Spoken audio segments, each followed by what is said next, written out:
Yo, what up guys? It is the first of the month. You know what time it is. And if you don't, if this is your first time watching one of these videos, every single month we do a tutorial on the Patrick Adair Supplies YouTube channel going over a subscription box for a new ring every single month. So this month you'll see our packaging is kind of different from normal. Just got it in a bag.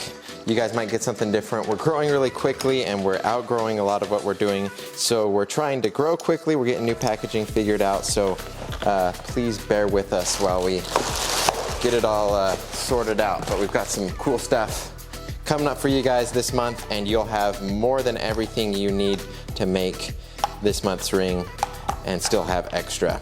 So let's check out what we got.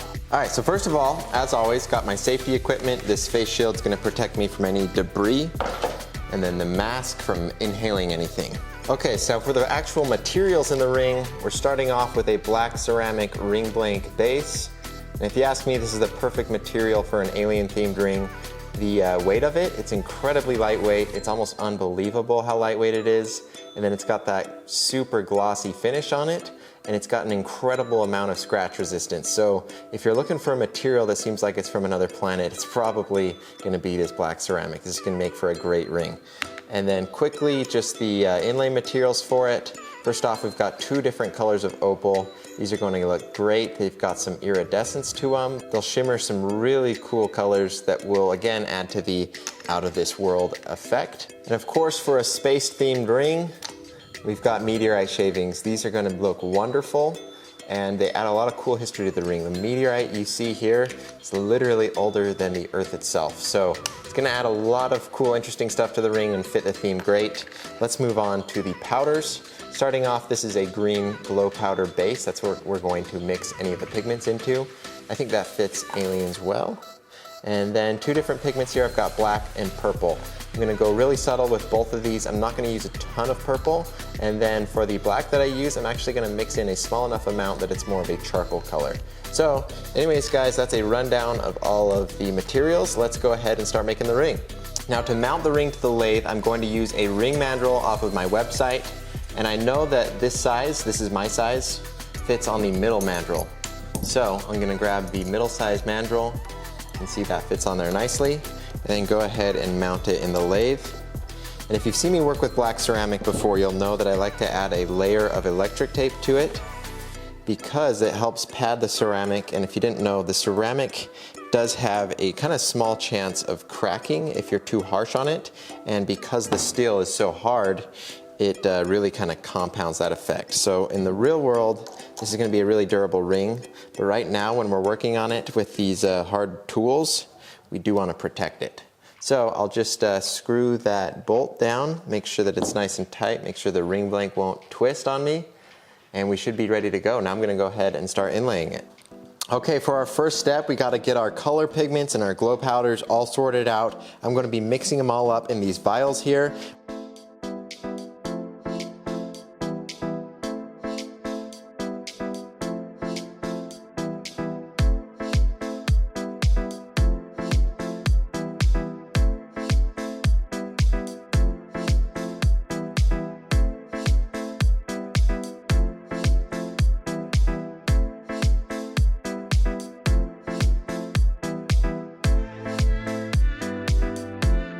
Now for a final step, I'm going to add meteorite shavings directly into the charcoal glow powder. And the charcoal I'm going to use as a base for the glow, and the purple I'm just gonna kind of finesse in there. So I really only needed to add it to the charcoal for this instance. And I'll add about as much meteorite shavings as I have glow powder by volume.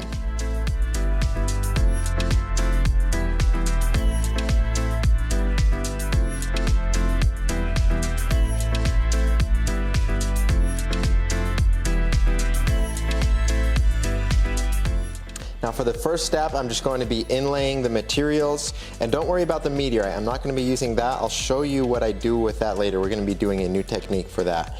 The opal is what we're going to be focusing on here, and I'm not doing anything fancy for this. I'm just putting down a little dab of my CA glue, and then I'm just continuing all the way around the ring. I want to make sure that both opal colors get an opportunity to show up in the ring and that they're extending out beyond the surface of the ring. That way they don't get covered up.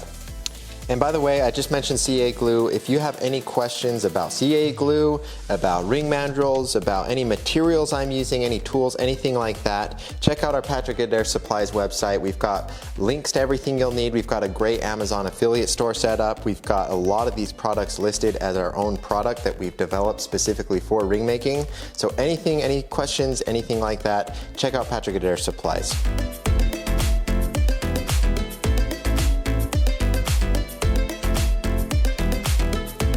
Now that I've got the inlay materials in place, I'm gonna go ahead and start working on some of these powders. And I'm going to start with the purple. This is gonna be really straightforward. I'm gonna lay down a really thin layer of CA all around the entire diameter of the ring. Then I'll sprinkle a really light layer of purple over the whole thing. And what this is going to do is it's going to surround the opal in a kind of halo of purple, but anywhere else where we have the lower spots where there's no opal, the purple's not going to show, and we're gonna cover that with a charcoal. And that's what I'm going for with it for this ring. I wanna give it kind of a really weird, kind of eerie effect with that purple halo surrounding all of the inlay materials. All right, now that I've put down that layer of purple, you can see just how simple and straightforward that was. Nothing too much to it, but this next step, this is where we're gonna be combining things. If you'll remember, I added the meteorite shavings to the charcoal powder, and that's just gonna save us some time. It's gonna make things a little bit quicker, and so I'll just go in and fill in any of the empty voids with my mixture here, and at the end, we should have a ring that is mostly this solid charcoal color with the addition of the opal pieces sticking out, and then they're gonna have that kind of cool halo effect from the purple, and then there's going to be plenty of meteorite shavings in there that give off just a really cool shine when you catch them in the light.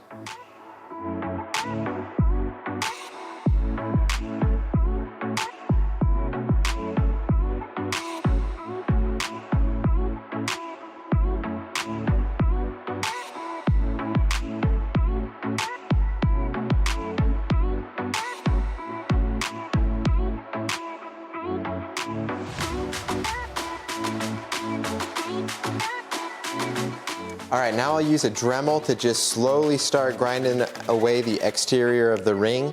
And I wanna just keep going and replacing my Dremel bits as soon as they get worn out until I've got it flush with the rest of the black ceramic. And you'll remember that I said earlier black ceramic is super scratch resistant, which is true, but when we're using a really rough Dremel like this, you can put some small minor scratches into it. And it's not the biggest issue in the world, but if you want to avoid that, just be careful. And the reason you want to avoid it is because it's almost impossible to get the scratches out.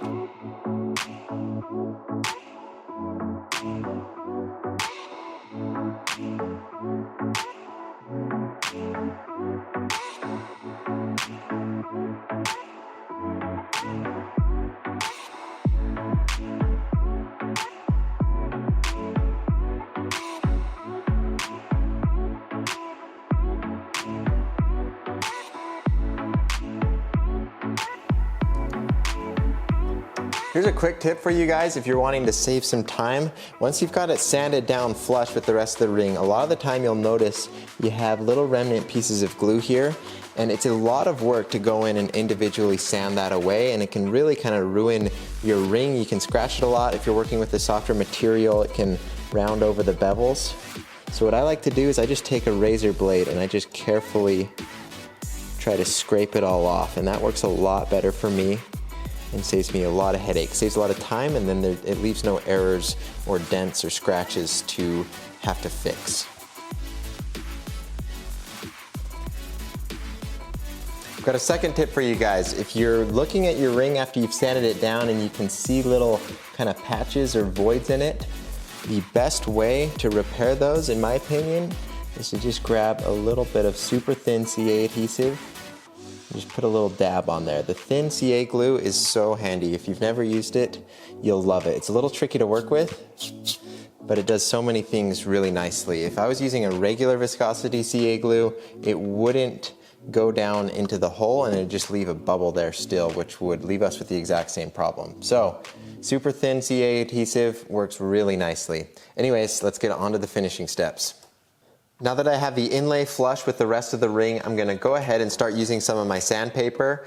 And I'm going to start off with a rougher grit of sandpaper around a 220, and I'm gonna spend a lot of extra time at this step. This is where you get rid of any of the deeper gouges or scratches that the Dremel left. And then from there, you can just kind of breeze your way through the higher sandpapers. And in general, I try to use about 4 different grits of sandpaper after that, and then I usually stop somewhere between about 1200 and 2000 grit on my sandpaper. Then after that, we'll throw a polish on this thing and it'll be finished.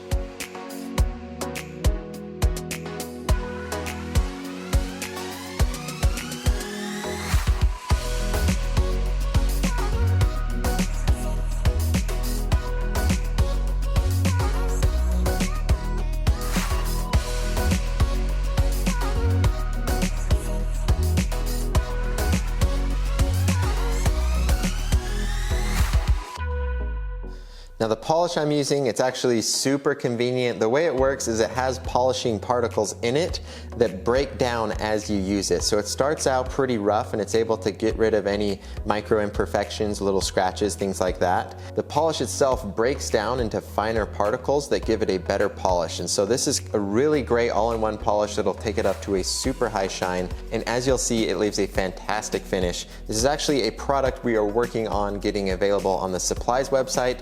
So stay tuned for more information on that. We're still just fine-tuning a few details before it's ready.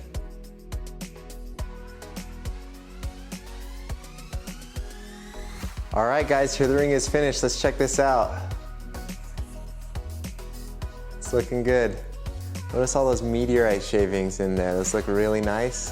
That was super quick and easy to inlay. That was a great technique. And the purple, it's only appearing where the inlay materials are. It's a lot more subtle. I like it, that worked out. And then of course the opal. That looks great. Look how it kind of shimmers in different lighting. It's a lot of fun. Looks great, and I'd say this definitely fits the theme for sure. It looks great on the hand too, that's awesome. All right guys, well that's the video. I hope you really enjoyed it. I hope you had a lot of fun watching, and I hope you're having fun making these rings yourself if you're doing so. And if you're a ring maker and you haven't joined our Facebook group, I would really recommend you do so. It's a lot of fun. Everyone just posts the projects they work on. I love seeing these subscription box rings every month. We get so many different ideas that people do. People use a lot of different techniques. We do a lot of different fun stuff, and I think it's just a great community to be a part of. So yeah, be sure to join that if you haven't. We've always got links to it, so it should be easy to find. Anyways guys, thank you so much for watching this video. I had a lot of fun.